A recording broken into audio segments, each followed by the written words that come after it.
This is the ET Final Score Football Show. Here's Eric Sullivan. Woo! All right, thank you, ladies from Lindale. Welcome back in. Holy upsets last Friday when the Knack Dragons stunned Mighty Lufkin for the first time in 2 decades. Knack, another big road test tonight at the #1 team in Class 3A, the Carthage Bulldogs. And here we go, another rainy night, deep East Texas over there in Carthage on the kickoff. And check out Carthage's #3, Keldrean Strong. And look at Keldrean go right here. He's got a lane. Gets it up to the sideline right there. Bulldogs are going to get it going again. Blake Bogenschutz is doing a heck of a job right here. And he gets it out of bounds to Brian Bolton for the big play. Personal foul right there, so add 15 more to it. More Bogenschutz, this time with his arm. He's good at that. Completes the pass to Terry Gorey, and he is one tough guy. Great effort diving into the end zone for Terry Gorey right there. And Carthage has the early lead in that one. Now the Dragons of Nacogdoches, you can't count these guys out. Here we go. It's Carando Tolbert. 10-yard run for Knack, and then a big play here. Hunter McClellan fires to Sam Morgan for the touchdown. McClellan to Morgan, and we are tied up. Golden Dragons, Rudy Fuentes gets the extra point to go. It's tied at 7, and it would be tied at the end of the first quarter. In fact, this sucker would come down to the final seconds, and Carthage somehow hangs on. Wow, great effort by Knack, but your final score is Carthage winning 44-40, and we are so glad to have our contributor to the ETFinalScore.com football show, Clay Ilo, with us. And Clay, you were talking with us during the break. Give us the details on the last few seconds of this outstanding football game. Well, Nacogdoches forced Carthage to turn the ball over on downs in their own territory, and the Dragons were able to kick a field goal with 50 seconds left. It was a tie game at that time, and Nacogdoches led 40-37. 50 seconds to go, and Carthage went 3 plays, 73 yards. Bogenschutz hit for, look at my stats.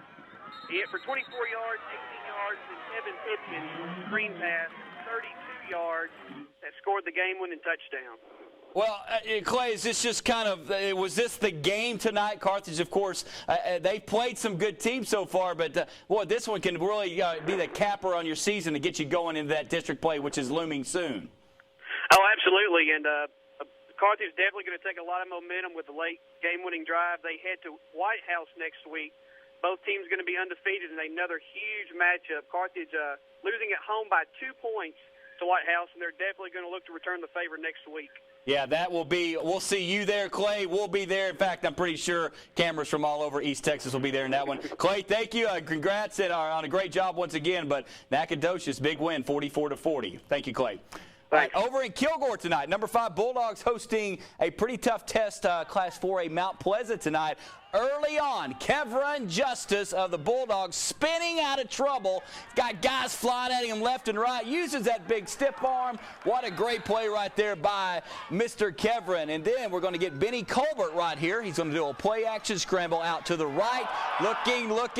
Hangs on to the final second and somehow hits Nick Orange, his favorite target. Move the sticks, Kilgore. Colbert this time is going to air it out deep to the end zone. It's going to be for Aaron Foy, but Mount Pleasant, tip drill, they get it. Interception, no score for the Bulldogs. But that Kilgore defense, always stingy. They would hold Mount Pleasant, and here goes Mr. Aaron Foy. Look at this guy. 300 yards a game by that Kilgore rushing offense. He gets it all the way down inside the 20. And then the cheerleaders say, let Kevron Justice do the rest right here as he busted up the left side. Woo! What a juke right there. Cuts it back up for the touchdown. What a play. And Kilgore looking strong. They're under that radar, but that's the way they like it. 48-20, your final in this one. All right, so let's check out the Chapel Hill scoreboard. We're going to go to a couple 4A scores for you real quick. Hallsville takes out Lindale. We showed you that one earlier, 56-28. And then Henderson took care of Jacksonville tonight. Their first win of the year. Jacksonville still 0-4 right now, 40-20, your final in that one. Now, a big one over at Bulldog Stadium in Chapel Hill. And the Bulldogs, boy, Coach Sitton has got them playing some ball. Palestine, much improved, a pretty good athletic team, but no match for the Dogs tonight. The Dog Pound winning 62-27, your final in that one. Luckily, we do have Shane Stark with us from the Tyler Paper and etfinalscore.com website. Shane, rainy night, had to play some tough defense, had to run the football, and that pretty much is a good recipe for Chapel Hill to get a good win tonight. Yeah, when you're a running team, this is kind of the perfect weather conditions you would like to get your opponent. They had over 500 yards again for the second time this season. Andrew Black, quarterback, I mean, what can you say about him? He ran for over 100 yards, had 5 touchdowns, and they got big performances from about 3 or 4 running backs. Chapel Hill's, Shane, they really played so hard against White House and gave them a game there in that second half. How have they looked from week 1 to now in your eyes? Well, talking to Coach Sitton after the game, they felt embarrassed after last week's game. And in week 1 and week 2, they looked really good, and then to go out last week and then lose by 30 to Carthage was something that they obviously didn't like a lot. But then to come out tonight against an undefeated Palestine team and from the get-go, they were up 21-0. They didn't give up a first down in the first quarter. Their defense held Palestine to less than 100 yards in the first half. They just dominated. So, you got 3 out of 4 games, even though they're 2-2. 3 out of their 4 games, they played to where they could win those games. They're tested going into a district play. Shane, great job there as always, and we'll check back with you next Friday, my man. Appreciate it. All right, let's go to this matchup right here. Class 3A Spring Hill at private school Brook Hill tonight, and Grant Hanks early on got to get something going, rolls out, and thank you, Hunter Scamahorn with the sliding catch right there, but no score for the guard. Nick McKee was the man tonight for Spring Hill. Look at him running hard, running through that guard defense. He gets it down to the 35-yard line, but no score. Brook Hill makes some adjustments. They get the ball back into Grant Hanks, and watch out, Michael Spurrier interception one more time in slow motion. How many plays do you see like this in any level of football? Way to go, Michael. All right, Brook Hill gets the ball back this time. Hanks is going to let it fly to Seth Rasher. And oh my, Seth, the super sophomore, hauls it in for a huge play. We flip sides in the second corner. Hanks goes to the right corner, and you can't see it very well, but that's Alex Hill coming down with a great catch in the back of the end zone. 6-0 guard with the lead, and then Spring Hill would put on the Nick McKee show. Look at him getting dragged down, but he just kept moving the chains all night. Gets it right here, and look at him read the hole, hit it, and he's got all these Brook Hill guard guys chasing him now. Big run for Mr. Nick right there. He would eventually get in the end zone. That would make it 7-6. Your final score is going to be a good win for the Panthers and a good fight by Brook Hill, though, playing a Class 3A team. 35-34, your final score. 3A scoreboard, let's get to it. Sulphur Springs all over Paris, 43-9. Canceled game here. Bullard Huntington, too much rain right there. Atlanta Gladewater, they'll play tomorrow. We showed you that. Kaufman over Van, 27-6. Edgewood falls to Rains, 48-34. New Boston all over North Lamar, 34-0. Next page of scores, we got Brownsboro. Boy, they bounced back pretty good, 42-7. They win. Athens all over Rusk, 49-0. And Quitman falls to Mineola. Way to go, Jackets, getting it done, 28-20. And last night it was Carrollton Ranchview beating Canton, 26-13 in that one. All right, we've got to get a break in. More highlights on the way. We'll check in with White Oak and TK Gorman at All Saints. You got to love that one. Don't go anywhere. You're watching the ET Final Score Football Show. Let's go! All right, thank you, Troop Cheerleaders. And speaking of them, they had their arch rival game tonight with the ARP Tigers. Same colors, just a few miles apart. Both of the Tigers, and you know what? Troop stunned them last year, beating ARP. All right, let's get to the highlights from Tigers Stadium. Early on in this one, we're going to have the ARP Tigers with the football, and Justin Johnson hands off to Marcellus Johnson. And look at Mr. Johnson go. You're not going to catch him all the way in for the score. Big start to the game for the ARP Tigers as they take the lead. And we all know it was extremely wet out there tonight. We saw this play a million times, umbrellas everywhere. Justin Johnson back under center here, and look out, bad snap, but he's able to recover it right there. But that's a loss of down. They would end up having to punt the football. Now Blake Lynch trying to get something going. He goes up top to Hitachi Linnea. What a catch over the shoulder. My goodness, but the drive would end with a missed field goal. Here comes ARP. They pitch it out to Marcellus Johnson, and taken down by Fabian Lydia and Marquise Davis. And then Blake Lynch says, we've got to get some offense going. I'm one of the best offensive players around, but great play by Mr. Marquise Davis again with the deflection, and it wouldn't happen right there. And in the end, it's going to be Troop coming back, though. Slow, wet, sloppy start there. That's how it was all over East Texas, but Troop, another win. Final score 28-14. All right, we go to Harmony and West Rusk now.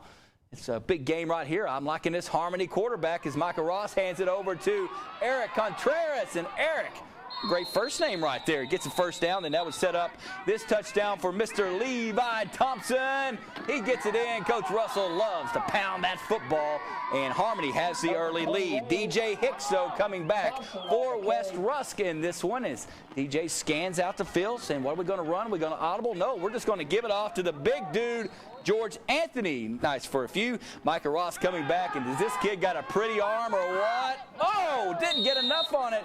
Great play by Dakota McCoy right there. You got to have scrappers like him on your football team. The field goal would be good by Mr. Romero right there, so that made it 10-3. And then Ross again this time says, hey, I'm going to go a little screen drop down to Contreras, and there he goes. Got the blockers in front of him.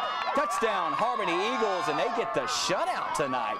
28-0. Congratulations to Coach Eagles and Mr. Micah Ross. Special shout out to him and his family. I know they've been working hard all offseason. All right, let's move on now to Roughneck Stadium in White Oak. And they have been impressive, up 3-0, all blowout wins, taking on Ore City in this one. And this is going to be Zach Rowe with a big stop on 4th and inches for the Roughneck defense. That away, Zach. Then Riley Lakin's going to take the handoff, and look at Riley go. Gets it off to the left side. Good for 11 yards and a first down. This time it's going to be no run, as Dylan Gill says, I'm going to go play action. Drop it to one of the best receivers around, Mr. Jansen McCurdy, for the touchdown. And, man, White Oak is rolling right now. Final score 30-0. Roughnecks win again. Let's go to the 2A scoreboard. Scotty, pop them up. Cairns over Grand Saline 30-7. Malakoff all over Westwood 62-13. Sabine Halton, that game will be played tomorrow. Jefferson beats Hooks 21-8. Frankston and Alto postponed that one as well. And then you've got Big Sandy falling to Union Grove tonight 13-6. San Augustine and Garrison 34-7 in the fourth in that one. Cumbie, Hawkins having a good year as well. They win 48-7.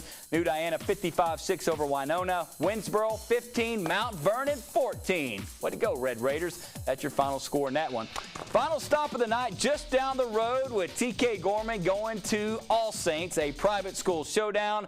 The Crusaders under Coach Gibson, boy, they have looked really, really good so far in this one. To the highlights we go from Mewborn Field, one of the prettiest places in all of East Texas. And All Saints would have the ball early in this one, but it's a bobbled snap, and Andrew Werner gets it for the big stop right there for the Crusaders. Tristan Saints now is going to hand off to Taylor Hurst, and Taylor has room.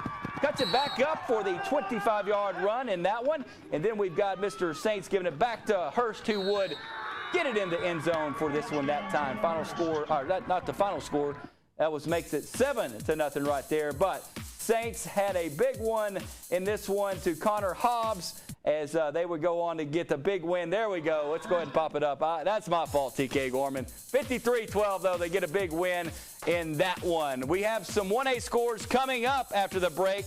Don't go anywhere. Hey, all in a time, go to etfinalscore.com for all your highlights, scores, all that good stuff. We leave you with our Week 3 edition of the show with our play of the night. And congratulations, too, as we show you the video, Mr. Michael Spurrier of Spring Hill. Look at this interception. This is just pure highlight TV. Everybody have a great week. We'll see you back here on Monday.